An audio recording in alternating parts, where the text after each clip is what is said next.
Brought to you by Agilus Diagnostics.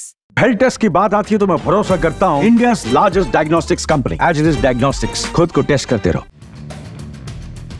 Nagina से सांसद और आजाद समाज पार्टी के अध्यक्ष चंद्रशेखर आजाद ने सीएम योगी को एक चिट्ठी लिखी है। चंद्रशेखर के इस खत के बाद तमाम तरह की चर्चाएं शुरू हो गई हैं। चर्चाएं की क्या उपचुनाव से पहले इस खत के जरिए चंद्रशेखर आजाद वाकई में बड़ा खेल कर गए।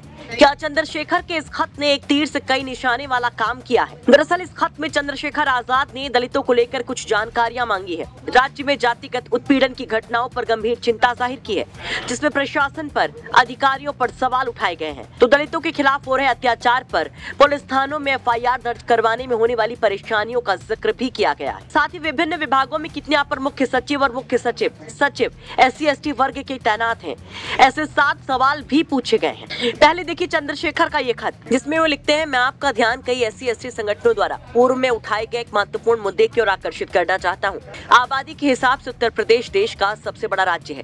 प्रदेश की आबादी लगभग 25 करोड़ है। वर्तमान में प्रदेश में 75 जिले हैं। प्रदेश की इस बड़ी जनसंख्या की तकरीबन 22% आबादी अनुसूचित जाति जनजाति की है। भारत के संविधान में जाति के आधार पर शोषण, अत्याचार और गैर बराबरी को खत्म करने व अनुसूचित जाति, अनुसूचित जनजाति को प्रतिनिधित्व प्रदान करने के लिए आरक्षण की व्यवस्था की गई है। मेरी चिंता के केंद्र में मेरा गृह राज्य उत्तर प्रदेश है, क्योंकि यहाँ जाति आधारित उत्पीड़न, शोषण, अपराध व हिंसा की घटनाएं कम होने की जगह बढ़ती ही जा रही हैं। हैरत की बात यह है कि अन्याय, अत्याचार व उत्पीड़न होने पर वंचित वर्ग के पीड़ितों को थाने में बिना FIR लिखे भगा देने की घटना, पुलिस कर्मियों द्वारा अभद्रता से पेश आने की घटना, FIR दर्ज भी होती है तो कमजोर धाराएं लगाने की घटना, पीड़ितों द्वारा दी गई तहरीर बदल देने की घटना प्रकाश में आती रहती है। मेरी पार्टी के पदाधिकारियों व मैंने निजी तौर पर अनुभव किया है कि वंचित वर्ग के उत्पीड़न के मामलों में स्थानीय प्रशासन एवं पुलिस प्रशासन का रवैया ज्यादातर मामलों में अत्यंत असंवेदनशील या आरोपी पक्ष की तरफ झुकाव का ही रहता है। किसी भी सभ्य समाज के निर्माण में ये स्थिति न सिर्फ बड़ी रुकावट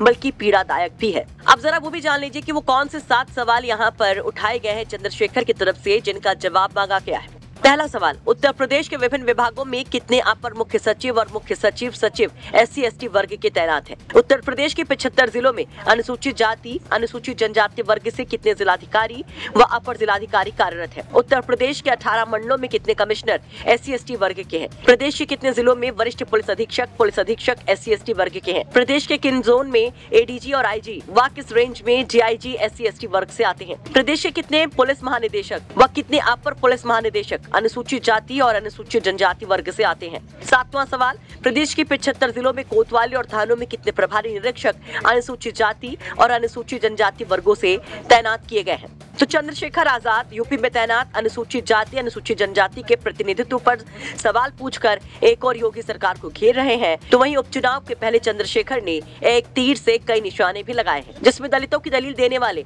बसपा, सपा, कांग्रेस जैसे दल भी घिर गए हैं। आपको बता दें कि उपचुनाव में चंद्रशेखर आजाद पूरी ताकत के साथ मैदान में है और कई सीटों पर मुस्लिम दलित गठजोड़ में वो उम्मीदें देख रहे हैं। ऐसे में दलितों को एक बड़ा संदेश देने के लिए क्या ये खत चंद्रशेखर का बड़ा काम करेगा? इस पर आप क्या कहेंगे? कमेंट बॉक्स में अपनी राय जरूर रखें। लखनऊ से संतोष शर्मा की रिपोर्ट, यूपी तक।